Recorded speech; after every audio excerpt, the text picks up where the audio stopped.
पोलिसाच्या दृष्टीने आम्हाला बंदोबस्त देणे, परंतु कायदा सुव्यवस्थेचा प्रश्न निर्माण होऊ नये म्हणून आम्ही या ठिकाणी ठेवली आणि या ठिकाणी आता नगरपालिकेच्या अधिकारी जोपर्यंत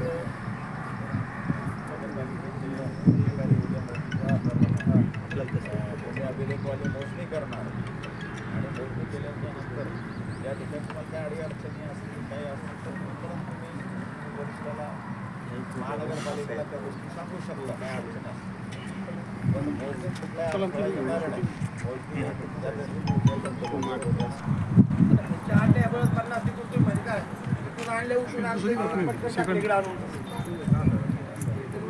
काय पता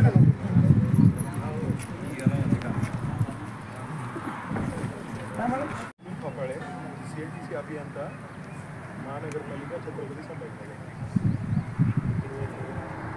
आपण आता हा जो प्रकल्प आहे प्रधानमंत्री आवास योजना हा सर्व गोरगरिबांचा महानगरपालिका प्रशासन यांच्या संयुक्त विद्यमानाने उद्या जी जमीन मोजणीची कारवाई आहे ती उद्या होणार आहे एवढं सांगू शकतो, कारण मी तेवढं सक्षम नाही आहे बोलायला.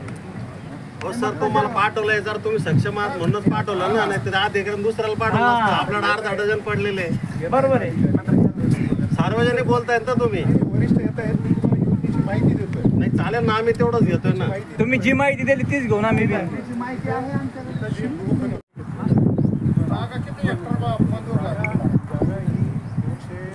225/1 मध्ये 5.29 हेक्टर आहे आणि 227 मध्ये 12.55 हेक्टर आहे. टेंडर झालंय असं ठेकेदार काम करतोय त्याला तुम्ही टेंडर हे दिलं का, ताबा पावती दिली का? ताबा पावती म्हणजे वर्क ऑर्डर त्यांनी इश्यू दिली का? पण त्या जागेत त्याचा नकाशा नाही, काही नाही. अगोदर तिकडं काम चालू केलं, नंतर तिकडं चालू केलं, नंतर इथं आले, तिथं गेले. नकाशा वगैरे त्याचा आहे. त्या नकाशाच्या बाबतीतच जे काही साशंक आहे ती साशंक त्याच्यात शेतकरी लोक 16 शेतकऱ्याला जमीन वाटप झालेली, सरकार 2 मोजणी करताना या 16 शेतकरी लोक. आता उपायुक्त मॅडम येत आहेत, आपली ही योजनेच्या अनुषंगाने आपण चर्चा करू. बाकी हे जे धोरणात्मक विचारतायत ना मला, तेवढं मला सांगता येणार नाही तुम्हाला, कारण म्हणजे एक विनंती आहे, थोडंसं थांबा. मॅडम येत आहेत, ऑन द वे.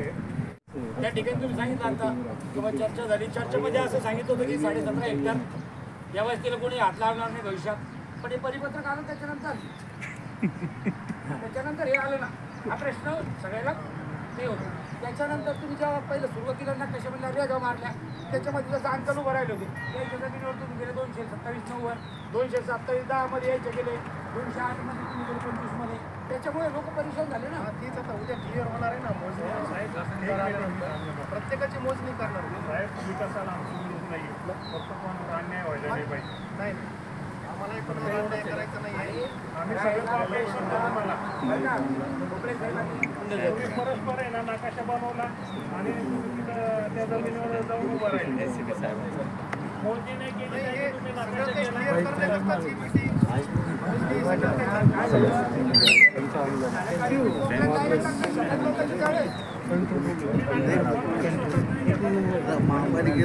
किती अर्ज आले आणि ते अर्ज कुठले आहे असाच प्रश्न आहे तुमचा. किती मंजूर झाले, किती मंजूर झाले? सध्या ना आपण म्हणजे या सगळ्या गोष्टींची माहिती आम्ही तुम्हाला देऊ.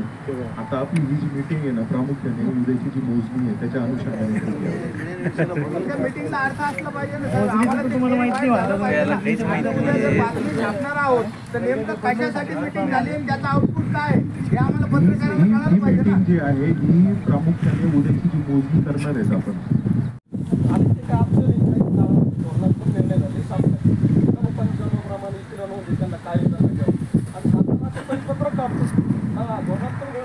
त्यांच्या नावावर झाल्या पाहिजे. आता जर 700 लोकांच्या एकीचं नोंदी, तर त्या 700 लोकांना तरी किमान नोटीस पाठायला पाहिजे होतं का तुमचं घर कुठं आहे म्हणून, आणि तुमच्या घराचा रेखांकन कुठे आहे, तुमचं लेआउट कुठे आहे, किंवा त्या संबंधित तलाट्याला तर त्यांना नोटीस द्यायला पाहिजे का महानगरपालिका असा प्रकल्प राबवू लागलेला आहे आणि या ठिकाणी जिल्हाधिकाऱ्यांनी ती जमीन वर्गीकरण घेतली. आता त्यावेळेसही तुम्हाला बोललो होतो का मॅडम, ही जी जमीन ही जागा हे लोक काम केला आणि ही जे सपाटीकरण केलेला विषय तुम्ही नव्हता त्यावेळेस.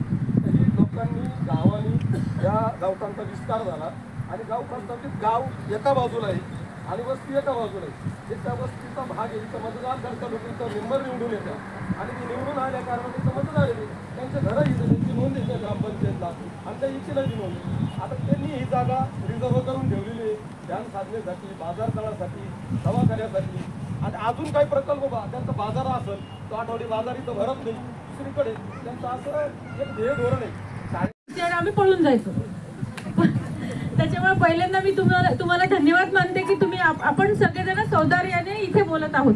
मला असं वाटतं की म्हणजे आम्ही इथे उंचीने दिसावं म्हणून वर बसलोय, तसं मी आणि तुम्ही सगळेजण सारखेच आहोत. तर आम्ही इथे खाली खुर्च्या टाकतो आणि चालेल का? बरं ठीक आहे. आता तुम्हाला ना मी ह्याच्या मागची पार्श्वभूमी सांगते. बऱ्याच वेळेस असं होतं ना की माउथ टू माउथ म्हणजे एकाच्या तोंडून दुसऱ्याला आपण म्हणत नाही का, मी आता ह्याच्या कानात काहीतरी सांगितलं की हा तिसऱ्याला सांगेल, तो चौथ्याला सांगेल आणि ते पाचव्याला तिसरंच कळतं जे की मी बोललेलीच नसते. असं बऱ्याच वेळेस होतं. त्याच्यामुळे ह्याच्यातूनही ह्या प्रकल्पाच्या बाबतीतही बरेचसे गैरसमज झालेले असू शकतात असं मला वाटतंय एकंदर सगळं आता वातावरण पाहून. पहिली गोष्ट 2022 मध्ये काय घडलं ते मी तुम्हाला सांगते. 2017 पासून आपण जे आहे प्रधानमंत्री आवास योजनेमधून आणि त्याच्यामध्ये प्लस पॉईंट हा आहे की साधारणतः 10 लाखाची जर किंमत असेल, दोन प्रकारे आहेत. एक तर तुमचा प्लॉट असेल तर, पण प्रत्येकाकडे प्लॉट असू शकत नाही. म्हणून मग प्रधानमंत्री महोदयांनी आपल्या मोदीजींनी असं ठरवलं की ज्याच्याकडे प्लॉट नाहीये तर त्याच्याकडे महापालिका किंवा जी कुठली प्राधिकरण आहे त्यांनी घर बांधून द्यायचं जे आहे प्रधानमंत्री आवास योजनेमधून. आणि त्याच्यामध्ये प्लस पॉईंट हा आहे की साधारणतः 10 लाखाची जर किंमत असेल, दोन प्रकारे आहेत. एक तर तुमचा प्लॉट असेल तर, पण प्रत्येकाकडे प्लॉट असू शकत नाही. म्हणून मग प्रधानमंत्री महोदयांनी आपल्या मोदीजींनी असं ठरवलं की ज्याच्याकडे प्लॉट नाहीये तर त्याच्याकडे महापालिका किंवा जी कुठली प्राधिकरण आहे त्यांनी घर बांधून द्यायचं. त्यासाठी कमिशनर साहेबांनी आम्हाला काही सूचना दिल्या. तर जेव्हा तुमच्याशी सगळ्यांशी भेटी वगैरे झाल्या आणि त्या दिवशी साहेबांनी यांना सांगितलं की बौद्ध विहार संरक्षित करून अजून चांगलं कसं करता येईल ह्याच्याकडे तुम्ही भर द्या म्हणून श्रीकांत साहेबांनी सूचना दिली. लगेचच पीएमसीने ह्यांना इथे बोलवायचं कारण तेच आहे, कुठला कागद जर दाखवायची वेळ आली तर तुम्हाला दाखवू शकतो. मग पीएमसीला आणि कॉन्ट्रॅक्टरला आणि आमच्या टाउन प्लॅनिंगला सूचना दिल्या. त्याच्याप्रमाणे आपण काय केलं की हा एरिया वाढवला, हा एरिया मागेपर्यंत वाढवला. म्हणजे ते तिथपर्यंत आम्ही स्वतः झाडं लोकांना विकतो, तर इथे नाही लावणार का? जेवढी झाडं तोडली जातात त्याच्या 5% जास्त झाडं लावावी लागतात, हा नियमच आहे. आणि जी झाडं तोडली ती बारीक सारीक तोडलेली असणार आहेत, मोठी झाडं तोडू शकत नाही कारण त्याचा एक बुंदाचा आकार असतो. त्या आकारापेक्षा जास्त झाडं तोडता येत नाहीत कोणाला. आणि जर तोडायची असेल तर परवानगी लागते. त्याला हाच आहे नियम, एकाच पास लागतो. तर ह्या पद्धतीने हा सगळा प्रोजेक्ट आहे ज्याच्यामध्ये तुम्ही कोणीही विस्थापित होणार नाही. उलट जर प्रोजेक्ट चालू राहिला तर इथे तुमच्या नातेवाईकांना कुणी बाहेर राहत असेल तर त्याला पण काम मिळू शकतं. आजूबाजूला वाळूज परिसरामध्ये राहणाऱ्या मुलांना काम मिळेल. आणि घर तर 100% 650 तर रिझर्वेशन आहेच आहे. तर आता ह्याच्या व्यतिरिक्त कोणाला काही शंका असेल तर नक्की विचारा. दुसरी गोष्ट माझी ही आहे, तुम्हाला सर्व सन्माननीयांना विनंती की तुमच्याकडे जे काही 7-12 वगैरे आहे त्याच्यासाठी आले होते 80,000 त्याच्यामधून झाली तर समजा ते उरले तेवढेच.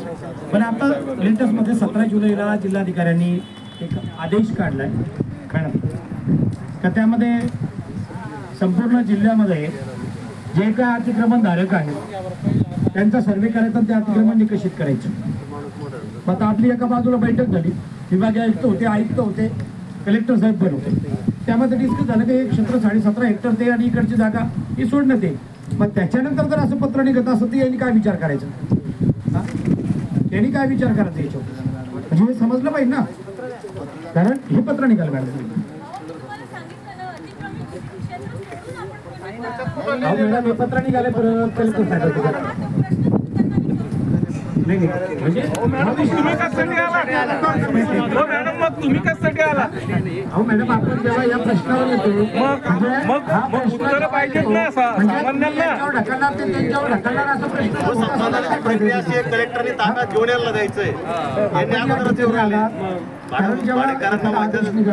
मॅडम भूसंपादन तुम्ही करणार का कलेक्टर करणार? बघा मॅडम तुम्ही इथं आलेला तुम्ही सगळ्या ग्रामसभेमध्ये त्या लोकांना तुम्ही प्रश्नांना उत्तर देण्यासाठी तुम्ही इथं आलेला.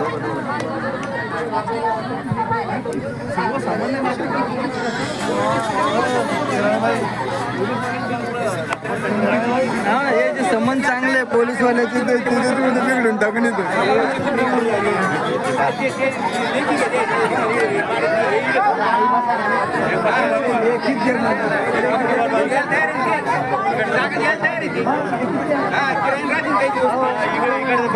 हद्दी करून जाणार आहे.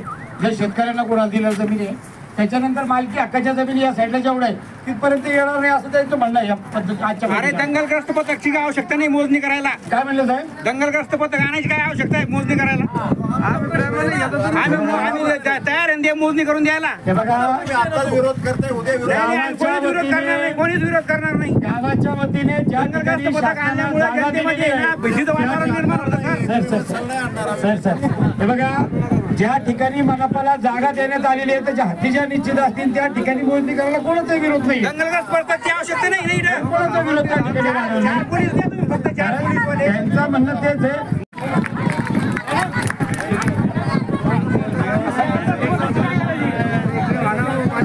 आणखी एक विनंती गावकऱ्याच्या वतीने का ग्रामपंचायतला भविष्यासाठी जी जागा विकासासाठी लागणार आहे तेवढी जागा आपण सहकार्य करावं. नाही मॅडम आपण जर बोललो हे बघा जर तुम्ही आमच्या वतीने सगळ्या शिफारस करत आल्या एवढी एक शिफारस गावाच्या वतीने करावं अशी विनंती तुम्हाला माझी. आता मग ते आम्हाला खड्डे येतील ना तिकडे खड्ड्यात पण पाठवतो तुम्ही जाईल खड्ड्यात आम्हाला जा खड्ड्यात. ज्या चांगल्या जागा आम्ही लेवल केल्या त्या जागा सोडा तुम्ही तिकडे ते करून घ्या. तुमचा जो पैसा आहे खर्च करायला शासनाचा जो पैसा आहे ना खर्च करायला.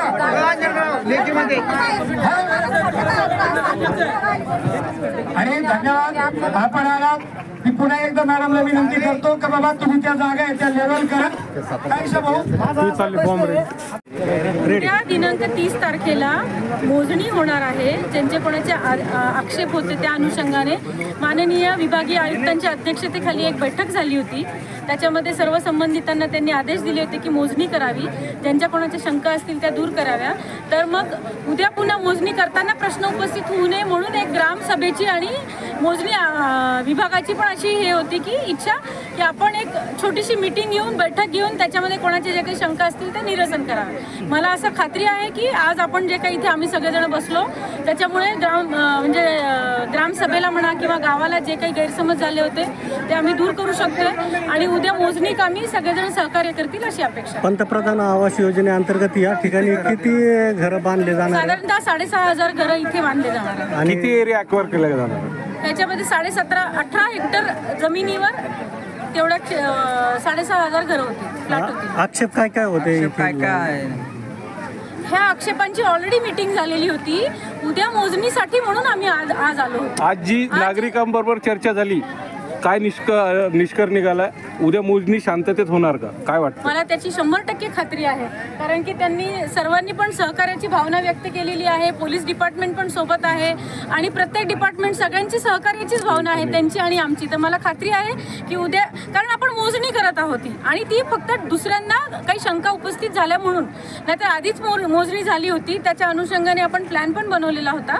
आता ही मोजणी होऊन उद्या आपण कामाला सुरुवात करू. पोलीस बंदोबस्तामध्ये ही मोजणी होणार आहेत का पूर्ण? आता जशी सिच्युएशन आहे तशी आम्ही त्यांची मदत तर मागितलेलीच आहे. ओके.